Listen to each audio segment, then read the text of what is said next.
আসসালামু আলাইকুম ওয়া রাহমাতুল্লাহি ওয়া বারাকাতুহু। আমরা নিশ্চয় জানি যে দুনিয়ার মধ্যে আমাদের কিন্তু অনেক বিপদ হতেই থাকে। কখনো আমাদের হাত কেটে যায়, কখনো পা কেটে যায়, কোনো হাত ভেঙে যায়।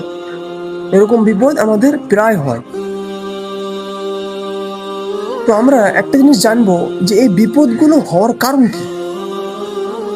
আল্লাহ তাআলা কোরআন পাকের মধ্যে বলেছেন, ওয়ামা আসাবাকুম মিন মুসিবাতিন ফাবিমা কাসাবাত আইদিকুম ওয়া ইয়াফু আন কাসীরিন। আল্লাহ তাআলা বলছেন, তোমাদের মধ্যে যে বিপদগুলো আসে ওগুলো তোমাদের কামের কারণে আসে। সে কাম হলো কি? গুনাহ। তোমরা যে গুনাহ করো, এই গুনার কারণেই কিন্তু বিপদগুলো আসে। এর মধ্যে আল্লাহ তাআলা অনেক ক্ষমা করে দেন। তো আমাদেরকে একটা জিনিস চিন্তা করতে হবে যে আমরা যখন ভুল করব তখন আল্লাহ তাআলার কাছে ক্ষমা চেয়ে নেব।